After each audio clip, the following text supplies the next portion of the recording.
VP Sara, nandito kami sa tabi mo dahil naniniwala kami na ikaw ang the chosen one.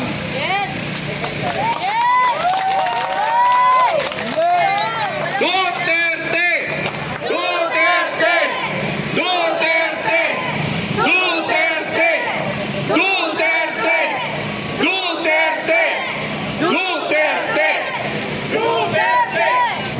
Alam ko po, nagpupursige kayo, pero samahan nyo rin po sana kami sa paglilinis ng bayang ito. Samahan nyo po kami sa katotohanan. Alam ko nag-aalinlangan kayo dahil sa lahat ng diktador, mas grabe itong bangag na presidenteng ito kaysa sa tatay niya. Pag ito ay pinatagal pa natin, mas lalong maghihirap ang bayan natin. Huwag pagpasuhol sa akap, sa AICS na ipinamimigay po sa inyo. Pera ng bayan yan. At kung mapapansin nyo, ultimo Diyos ay kumikilos na para mabunyag ang kawalanghiyaan na ginagawa nila sa proyekto ng bayan. Binabagyo tayo at pinakikita kung gaano kawalanghya at pangwawalanghya sa mga proyekto ng ating bayan. Saan ka nakita karsada ni wala man lang bakal? Saan ka nakita na isang tulay na wala man lang bakal? Ang kakapal na po ng mukha ng pinakamalaking crocodile farm sa Pilipinas, nandun po sa barangay ko, sa Kongreso, ang kakapal na mukha ng ating pong mga congressman. Sa ating pong mga kapulisan na nandito po ngayon, kilala nyo po ako. Tumitindig po ako sa tama, kaya po ako nakikiusap sa inyo.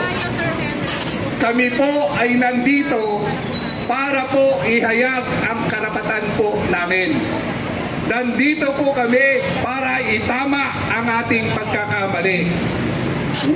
Huwag kayong susunod sa mga illegal orders ninyo. Sundin ninyo ang inyong sinumpang tungkulin.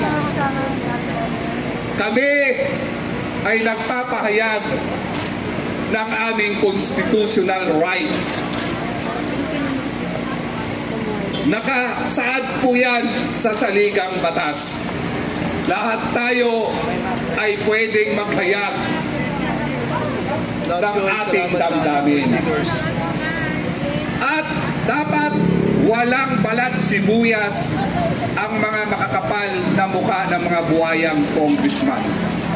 Sasamahan po natin si Vice Presidente na ipaglaban ang kinabukasan ng bayang ito. Sagipin natin ang mga bayang ito sa mga demonyong nanunungkulan at bangag na presidente. So muli po, hindi namin kakayanin ito kung wala kayo. Alang-alang sa mga susunod na henerasyon, dapat nandito kayo. Habang kayo ay nananahimik, akala ng mga tarantadong politikong ito, tama ang ginagawa nila at takot kayo. Taong bayan, kailan pa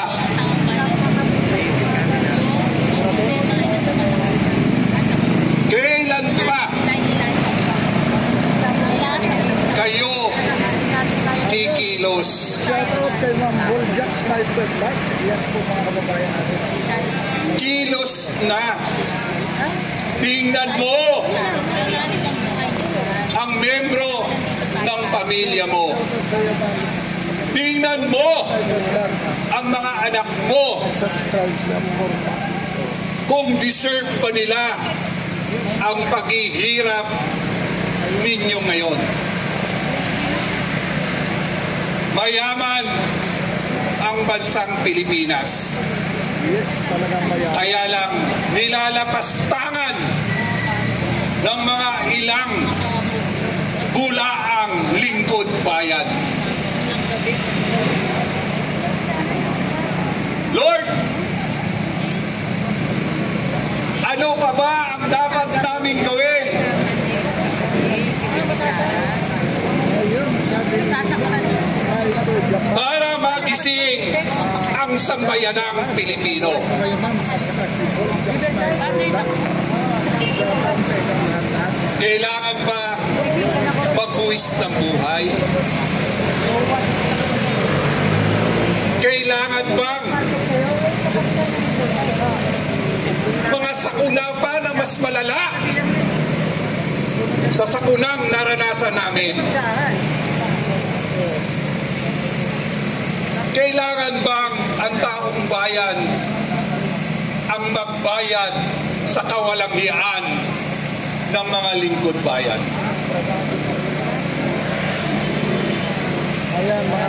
Huwag po nating hintayin taong bayan Abangan natin, darating daw si Miss. na mayroong mas higit na masaklap na pagsubok na ibibigay sa atin bago tayo magising sa katotohanan. Abangan natin, abangan natin, darating si Miss. Kailangan pa bang kayo mismo ang maapektuhan? Kailangan pa ba na kayo mismo, membro ng pamilya nyo, ang mabiktima bago kayo magising? Ang ina nila, dahil mga bayaran, buko ng ina nila. Sila magagana ng bayaran. Sara tayo. Diyan na sila. Ako sila magagana ng bayaran. Sara tayo. Tayong bayaran. Ito po, Sir, malalaman na namin. simula, Sara yan. hindi kami aalis dito hanggang hindi kayo darating Sara po. sa lamang ito.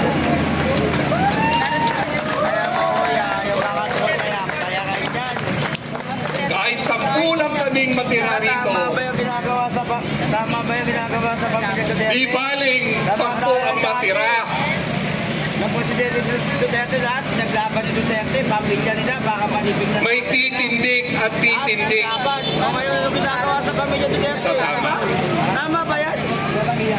Sara. Ganyan ba yung may mga utang na Para po Tama na yun kung di dahil sa inyo lahat. Nakikita Presidente ba yan kung di dahil sa ka? Utang inang laka mo. Mga balang niya sila. Ngayon na po ang panahon. Correct. Ngayon na po ang oras na may Inday Sara, Oo, tama si Duterte. matapang Punta kayo dito kung bakit na inihayag ang kawalang-hiyan ng gobyernong ito. Diyan kayo ng babagdang kayo ng sasalita sa live. Punta kayo dito kung mga budget kayo. Nanganganin yung buhay niya. Kung mahal nyo ang pamilya nyo, kung mahal nyo ang bayan nyo, ano pa ang hinihintay nyo? Walang himala. Ulitin ko, walang himala. Hoy! Gumising ka! Punta ka rito! At doon magkakahimala! Duterte! Duterte! Duterte! Duterte! Duterte! Duterte! Duterte! Duterte! Yan, si Trillanes. Inakit mo kabayan. Kasabot din. Mga kababayan, Trillanes. sana magising kayo. Isa niya si Tatay Digong sa bank account. Sana Sino nagkapera sa West Philippines? ngayon It's the right time.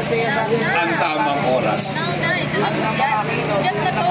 Hihintayin namin kayo! Correct. Correct. Hihintayin namin kayo na magising kayo Sa katotohanan. sa inyong pagkatulog-tulugan! Correct. Huwag katakutan ang kawalang hiyaan.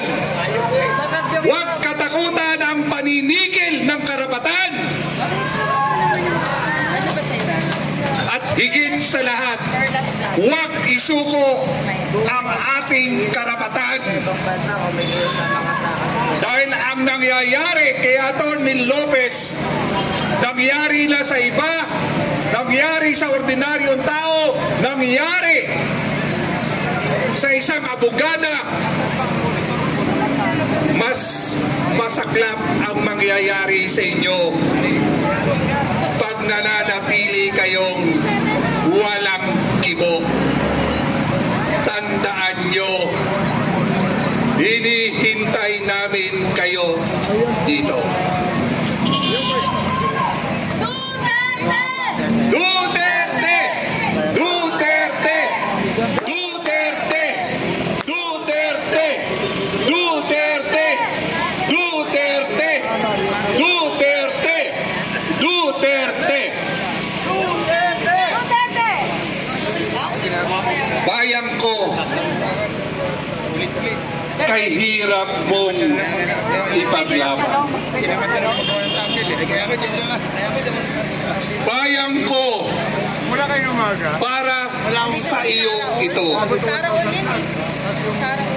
Kababayan ko, bakit bingi ka? Kapwa ko, bakit wala kang pake?